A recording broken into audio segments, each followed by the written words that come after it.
Thanks for joining me once again on the channel. I want to introduce you to this thing. Stay tuned. What in the Sam Hill do we have here? This is a proper old school style hot rod. It's a 1930 Ford sedan, and I don't know why they call it a sedan because it only has 2 doors, but hey, from 1930, who cares? It's awesome. This thing has the right amount of shitty and shiny. Boy, when we get this fired up, it's going to be loud. There are some small baffles in there. I might take it down a couple of days. Really not going to matter.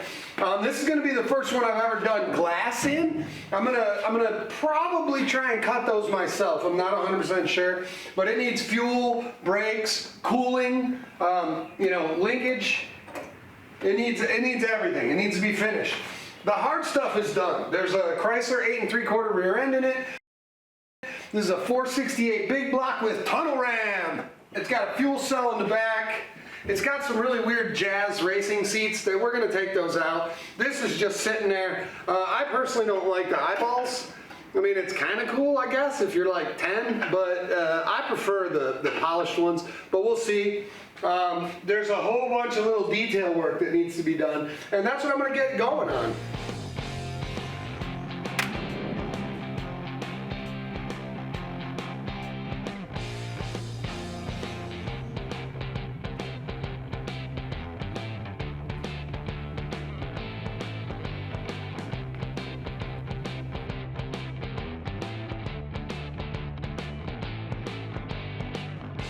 Supposedly this thing makes 610 horsepower, and I know it will turn these tires because I'm going to make sure that I burn this sticker right off of those. I think fueling the thing is going to be a bit of a chore, but I may put some sort of hinged window here, or even a slider. I'm not sure. I like the fuel cell there, but I would much rather that it had an easier way to fill it. But we got time to figure that out.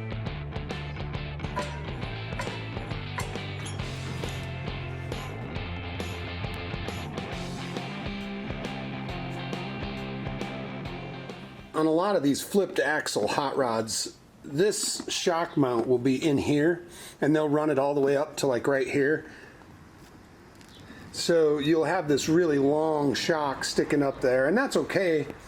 But I didn't like the look of it. I like the clean look of this minimalistic front end. So what I did was I drilled these out to the right size, and I'm going to weld these in. And then this shock will sit like that, which is a really clean look. And honestly, it doesn't need much travel because this kind of vehicle isn't a road course racing machine. It'll give a decent ride with the spring the way it is, and the shocks will control the hop. Yeah, I find this is way better. It's just a cooler look. And you know it works good. Yeah, to illustrate the no bounce now, because it's working perfectly, I'm going to drop this jack quick and pull it out. Nothing. I need to take these headers off, get them out of the way. I need to look at getting the seats out. They're bolted from the bottom, and start fabricating the dash. But I got to get the wheels off, get them out of the way, get the headers off.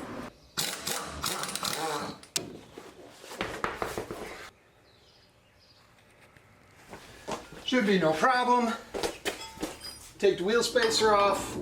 1, 2, 3. We got a new wheel cylinder, all new hardware, new shoes, and the drums were inside of this when it arrived. So I assume these drums were right. When you measure these drums, inside diameter is about 10 inches. External to external of this shoe, if you look, is about 11 inches. So this must have been for a light duty half-ton 8 3/4 Chrysler rear end, because I got parts for a light duty, and these are bigger brakes, so it must have come from something else, and I measured what was in the vehicle instead of measuring what was on the vehicle, and that's what happens when you take over someone else's project. There will likely be more of those little things until I get to a point where I've been through every piece of everything. The rear end itself, I don't know the condition of it, I don't know what gear's in it, I don't know if it's any good, and it's welded into this this 4-link with coilovers, and the coilovers, they don't look great, but they seem to work, so we'll go from there. I made up this cardboard template of how I'm going to fabricate this dash and incorporate this original bezel in the center. I can't get all the gauges in there, so I built this panel, and we're gonna build them into that. So I'm gonna take this template, put it on a table, metal. And it's not, you know, show quality. You can see daylight through some of this stuff, but I'm gonna seal it from the inside with like Dynamat. They'll seal up all those holes up there. There's a couple big ones back there. They really should have did something with that before they painted it, but I'll take care of it from down here, and hopefully you won't see it from the outside. But the outside's got a really cool look, you know. Just a bit of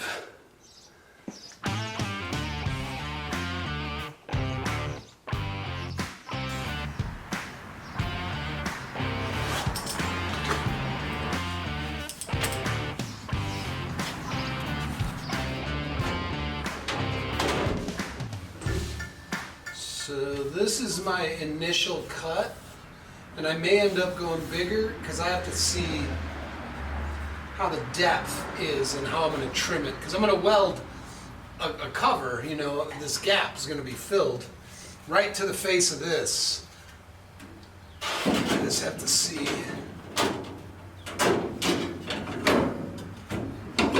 how much. So that's what I had in mind. Lights, ignition, and then all of this will be filled in with a panel. So it looks like it's Frenched, because pulling this all the way out, I think would be too obtrusive, and this is original to the vehicle. So I'm leaving it that way. And this will all get strengthened up, and yeah, it'll be cool.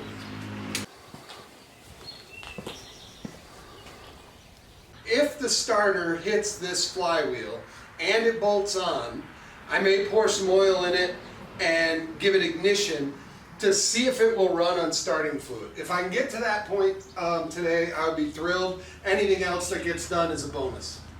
Well, we definitely can't swear on camera because they'll take my 18 cents. Can I do this? No, you can't do that. Well, I was hoping to get some sort of ignition happening, and we will get the wires going, but the main problem here is the bell housing is bolted directly to the motor. Great, that's the way it's supposed to be. The starter, we got into position, and I was hoping to make magic happen, but may or may not be able to see, that is the wrong flywheel. No matter what you do, you ain't shimming that. And that would also explain why the torque converter isn't bolted to it. So unfortunately, all the lovely painting and bolting everything together, that's got to come out. So meanwhile, we can either do something stupid like brakes or throttle linkage. I think that needs to be done. And yeah, you guys are going to have to wait until the next episode for the fire up of this thing, because it is not happening today. Should we take the carbs off? You know? We got to get a look at them anyway. Yeah. And then I'm wondering how we can get a hold of this. I'm not going to trust that. I think these would probably be all right. Yeah. Well, They got holes in the back too. yeah, let's take the carbs off and see what happens. They're not very tight either. No. I think what we're looking at is a mock-up. Let's hope the cylinder heads are not just mocked up. You know, should we look at the valve train? We should probably at least look at it. I mean, he said I don't need to go in there, but he said it should all just work, and it's not working. That's definitely the wrong flywheel. You got a magnet? Here, magnet. What do you need it for? I can't get a hold of the washers. I think it's because our hands are made of old leather. I was trying to pick something up the other day and I got so frustrated because my hand, I'm like, what are you made of? It just killed me. Oh, it's terrible. It's terrible. So just because it says it on the internet, flywheel, That's rudimentary. that sort of breaks my heart a little bit though, because I got to take them apart. And I was hoping I wouldn't have to do that. Yeah. But once we get this motor out, we'll measure and figure out which flywheel we need. And but either way, it has to come out. We can't do anything with this the way it is. Right. And I wish the transmission cross member was removable. I might cut that and put flanges on it so that it can be, you know. Yeah, it's f***ed up. It's not. Yeah. Right. 'Cause, we can pop these. We just need to get these. Well, I don't know. This is Offenhauser. This is vintage. They may still sell it, but I don't want to have to mess with this seal. I'm going to assume that these two have never been apart, or if they were apart, he sealed them. Yeah, Is that a gasket? Yeah, there's a gasket. Yeah, I don't want to mess with that. Yeah. Because all we got to Can we do put is come something over forward. this? Yeah, let me tape those up, and we'll get this rigged up, and then we'll pull it out.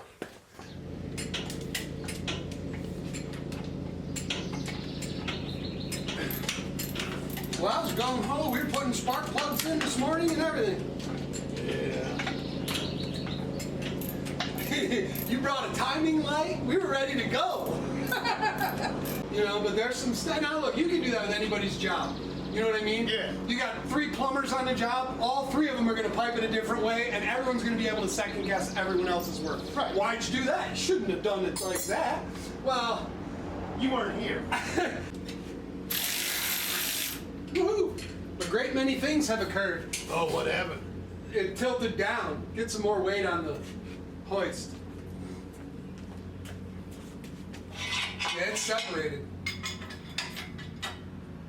Okay, you're good. It's the tranny up a little bit, so should just wiggle out. Yeah. Okay, it's a big block. We ain't got enough. We ain't got enough oomph. I mean, it's free, I think. Yeah. Yeah. Yeah. It's just a matter of will it hang straight. Right. That's what I'm kind of checking now. Well, there's your answer.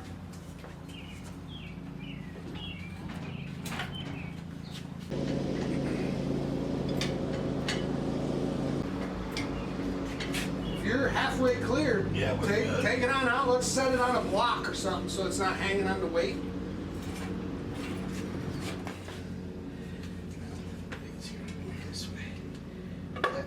Hey, look at this. There. Is it the wrong button?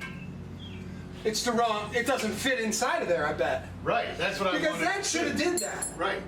And it wouldn't. And it There's no wouldn't. button on there. I bet it doesn't fit that crank. You said that before. Yeah. You were like, I wonder if it just doesn't fit that crank. Yeah. Well, I don't want to pull it off if it's full of fluid. Well, the pan doesn't even have all the bolts. Right, in but it. you're supposed. The pan doesn't have the bolts in it? Not all of it. There's only like half the bolts in it. So there No ain't- wonder there's a filter in a box. Yeah, there's no fluid. It's dry. Because you're supposed to fill that with fluid before you put it on. Well, this is still not the correct flywheel. No, the Yeah, you need a flywheel's 6.5 not right inch. for the starter. The flywheel Yeah. doesn't match the starter. Never mind that this doesn't go inside of that. Yeah. I mean, I like the guy. He's cool, and I love what is going on, but Here's let me see something here. That's empty. because of the weight. Yeah, boy, it's nothing. There's nothing in there. Yeah, there's nothing. It's bone dry. Yeah. Nice. Yeah. See how this fits in there. That's what I want to do now. Come Okay, yeah. That It doesn't is fit in the it's- crank, does it? It's bottomed out. So it's all kinds of wrong. Yeah. Which, I mean, no, it goes in, but it only goes in. It stops at that step. It's That's not- not a spacer, is it? No, it's supposed to. This should ride in this. Right, all the way to the end. Yeah. So this isn't even right. Okay. So there's a Okay. there's a couple. Well, here's the one thing. Rather than text this all to my buddy and the guy that built it, because he was like, can't you just put some spacers in there? The answer to that is no. I Right. can't space 3/8 of half of an inch. No. And rather than explain, so we have we have two wrong things. The torque converter is wrong, doesn't fit the crank, Right. and the flywheel, or what do they call it, flex plate, is wrong. Right. Because it's too big. It doesn't hit the starter key. Like it had been apart or serviced, that's a new seal. Yeah. You know, so I mean, I'm not bad mouthing the guy. I'm just saying we got to solve it, and this is how we're doing it. Yeah. So where does that leave us right now? This torque converter, while it fits the transmission, this boss, or this end of this torque converter, I'm not even sure what you call it, but it doesn't fit in the crank. So that is what stops this from contacting that flywheel. So this is wrong because of that. I'm also going to add power brakes. I'm going to take the location of the brake booster, well, I'm going to take the location of the master cylinder, and I'm going to move it back and use a long linkage so that you have power brakes. That's another thing that's happening. And these carbs, I'm hoping that they don't need rebuilt. The linkage to operate them, I can't do that until the motor's mated to the tranny and it's all back in the vehicle. I've got a list going, I've got parts that I'm going to send for, and meanwhile, I don't know if you can see this, this is a hovercraft. It's powered by a 580cc two-stroke snowmobile engine, and I built it. There's plenty of video on the channel. If you look, you can see it. Well, we fired this up and drove it out of the garage into a gravel driveway, and it's very hot and dry here, and it filled the entire area with so much dust that you couldn't even see. So thankfully we had everything covered, but there was a mess, and I've been cleaning it up all day. The hovercraft is its own set of videos, so if you want to see more on that, be sure to subscribe to the channel and pay attention to it, because this thing is slated to go 60 miles an hour, and at 60 it has a tendency to become an airplane. You're going to want to watch more on that, but for now we're going to get the parts ordered on this 30 Ford sedan delivery, and we're going to get this to run. So stay tuned. Thanks for watching. I'll see you soon.